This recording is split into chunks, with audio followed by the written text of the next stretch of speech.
This is unbelievably embarrassing for me to admit, but I spent almost 8 hours on TikTok yesterday. Don't comment on that. A year ago, I couldn't stand TikTok, but now my For You page is the most addictive platform I have ever been on in my entire life. We already talked about my theory that Instagram takes note of how long you pause on an ad. Well, we found out that TikTok does that too, but so much more intensely, and not just on ads. Every single video that you watch, your entire feed learns how to cater to your interests, and because there's so much good content on there, you could waste an entire day just scrolling.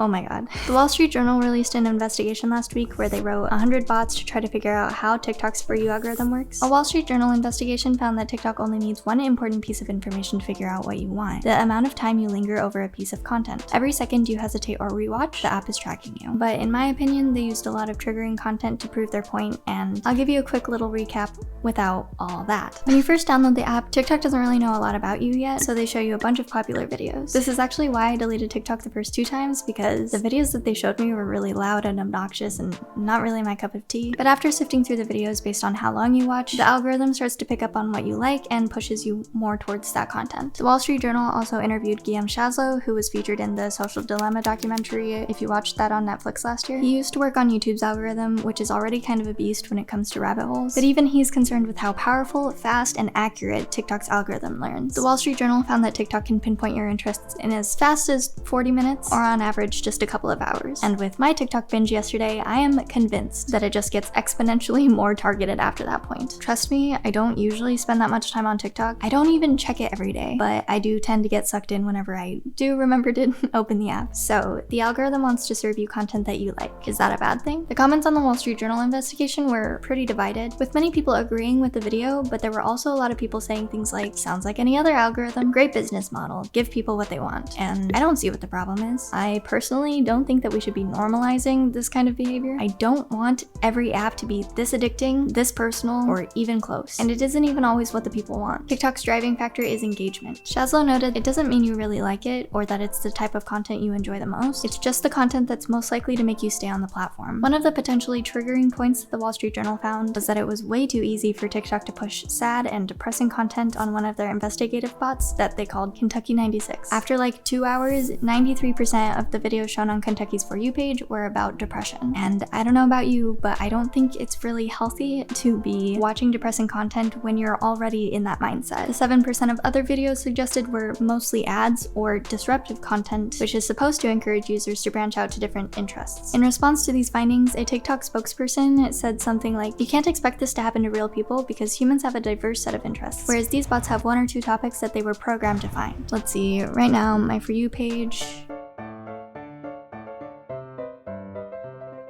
Oh my god. What was I talking about? Oh yeah, this is definitely anecdotal, but I don't think my For You page is varied at all. It's mostly LGBTQ content and cats, of course. This seems pretty harmless in my case, but first of all, I spent 8 hours on that app yesterday, and on Kentucky's account, for example, it could just push you further and further into a depressive rabbit hole, which is obviously of no help to anyone. Could this push someone further into harmful political agendas? Health misinformation? Something along those lines? All signs point to yes, and I think that is extremely terrifying. Once you're niched down, it's like peer pressure on steroids. TikTok added a built-in passcode lock and made it very easy to set up. I want to give them points for that, but it just seems like the bare minimum considering how addictive their platform is. I have my timer set up to lock me out after 45 minutes, but I mean, I would appreciate it if they reminded me every 45 minutes, just so I don't fall into a time sink like I did yesterday.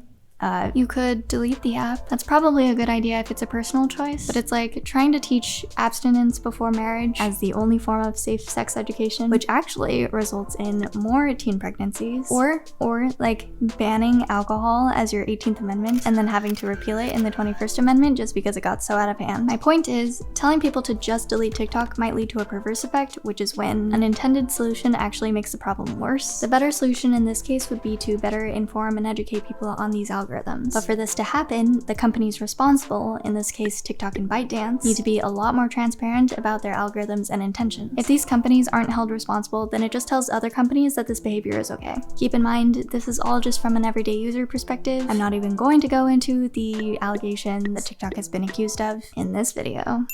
And as it turns out, I like TikTok now, because below the surface of people trying way too hard, the app is filled with genuine people just sharing themselves. Maybe I wouldn't hesitate to delete the app a third time, but I found so much authenticity, people are so funny, it's helped me to find small businesses and really talented musicians. It's the people that make it a delightful app. All I'm asking is that the algorithm be a little less aggressive, and I have a bad habit of thirst following pretty people. As always, thank you for watching, and don't forget about the tea that you left to brew about 30 minutes ago.